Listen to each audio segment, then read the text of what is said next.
Non c'est les vidéos.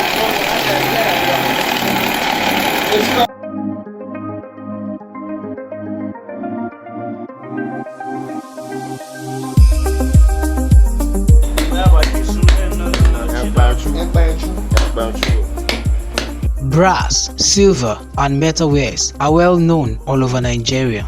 During the reign of Etu Uthman Zaki in the 18th century, brass and metalworks flourished in Bida, the town also known as the Nupe Kingdom. Today, the craft struggles to survive. We inherited this work from our father, and our father also inherited it from his father, grandfather.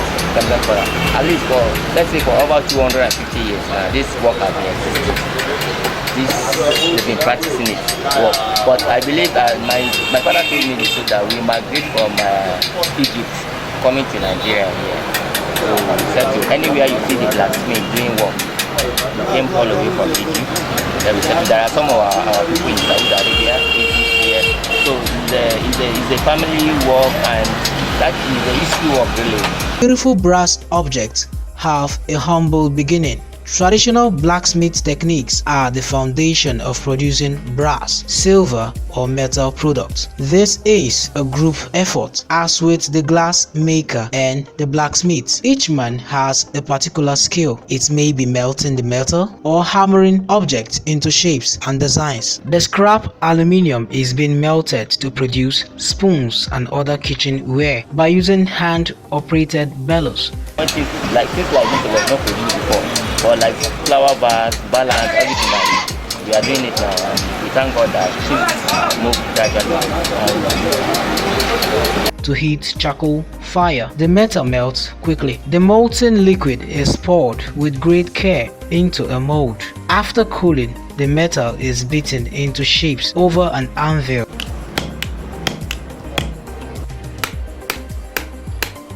The objects are decorated with patterns that are created spontaneously and without a sketch or drawing. A tool that resembles a nail is used for the design.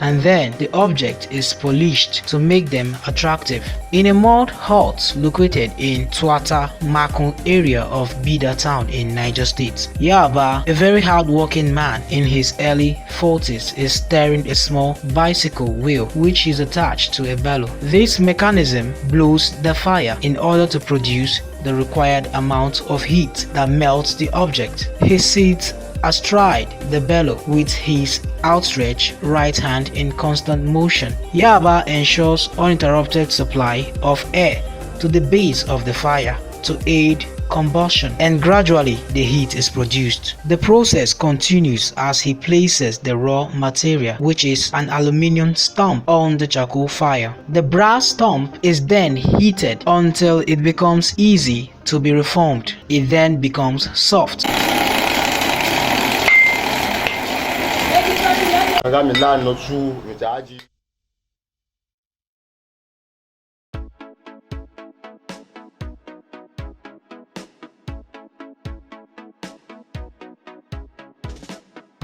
Young, old, parents and siblings. What I am doing now is to heat the aluminium. And Yaba is ready to hammer it into the desired shape. He then lifts the aluminium onto a tool called a tusi, and then he begins to heat into a shape using batagi, which is a small hammer. From time to time, the item is returned to the fire to soften it for further shaping. Gradually, a spoon-like shape begins to emerge as he continues to hammer the object into a perfect shape. He then commences the process of smoothing using a filer. The filer is used to scrub on the surface until it becomes smooth and shiny. Next, the spoon, which they call ewogi in Nupe dialect, is then taken to a very comfortable place where it is then designed using a tool known as the puncher. This tool is used to engrave inscriptions and designs on the surface of the ewogi. Prices of ewogi varies according to the quality and nature of the designs. The spoons are sold at various prices ranging from 150 to about 600 naira. Outside the workshop are various products of silver, gold, such as boxes, trays, spoons, bangles, rings, mugs, and other products on display. Like the situation in Tuatamaku, the beautiful brass works on display also tells the story of a conservative attachment of a people to an age-long occupation and as a vocation which was handed from generation to generation for centuries. The entire process from the beginning to the finishing is no doubt a very tedious one for aged adults. This they embraced as a source of livelihood. Young children as old as 5 are taught how to produce the craft and using them for a lifetime. The Nupes consider brasswork as a means through which they train their children in schools, feed their family, and also present as gifts during wedding ceremonies, especially where brass is a customary requirement in a wedding. Some challenges affecting the business include access to raw materials, as Bida brass makers have to recycle damaged vehicles. While doing this work, we sustain injury in our hand and our finger go off. While melting it too, if you are not careful, it can explode to our eyes.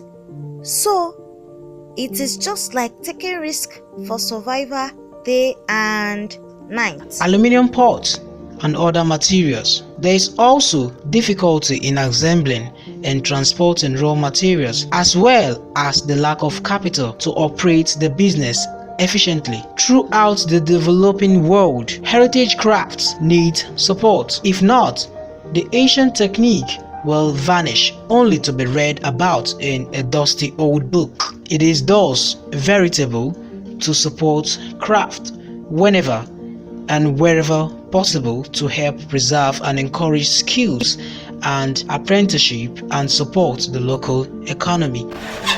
It started from our grandfather.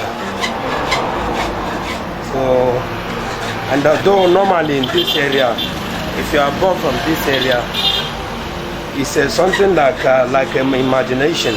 You must know how to do it. As you see me now, I can sit down now and do the process and make a spoon now.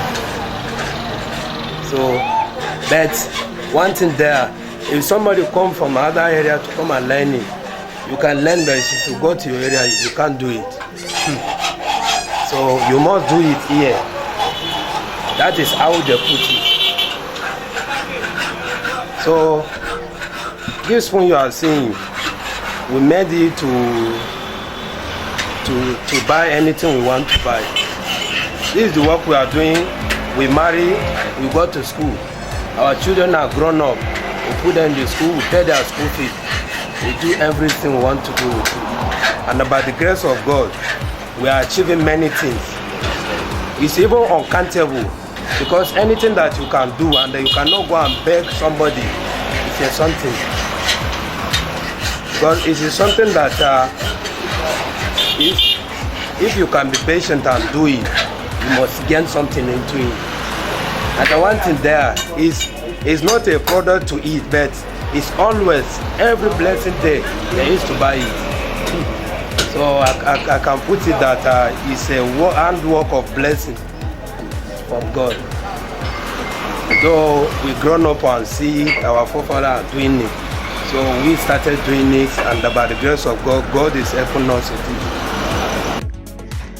Aluminium is a popular material because it is durable and excellent. Recycling method is adopted in supplying raw material. The pot makers depend on aluminium products that have been used and thrown away.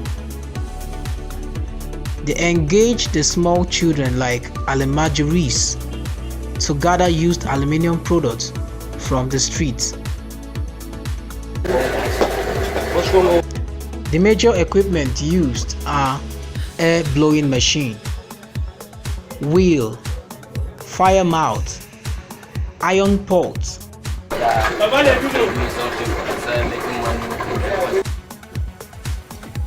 The process requires the effort of 2 or more people. The blowing machine is permanently connected to the fire mouth with a pipe. Charcoal is used to fire the aluminium material inside the iron pot on top of the fire mouth. One person gradually jars the blowing machine that blows air to the fire mouth. The material melts to liquid. 1 or 2 pieces of dry cell battery are added to it. This enables the impure materials to float and removed from the pot. Before the melting process completes, the mold must have been prepared. A sliced aluminum pot is banded with wire and tied tightly with moisture clay. This is turned upside down on a smooth plain ground. Clay is firmly stuck round the pot. Marks is made to run through the joint of the 2 wood in order not to miss the replacement. This is done halfway before a second wooden guard is placed on top, and the same process is repeated as above.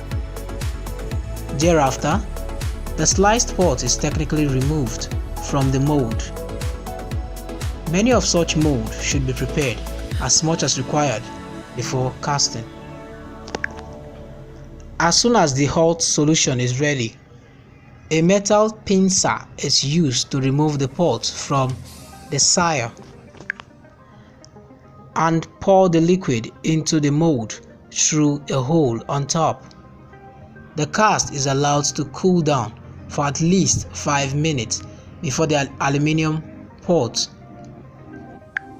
from the clay mold. A metal file is finally used to run through the body of the pot in a finishing order. It is worthy to know that aluminium pot production has bright future as one of the solutions to self-employment in this country. This should come across everybody's mind that for a successful future to be guaranteed in this computer age, there must be cognizance that will bring revival into self-employment trade like this. This cannot be possible except through vocational education. This will not allow posterity to tell on our intelligence.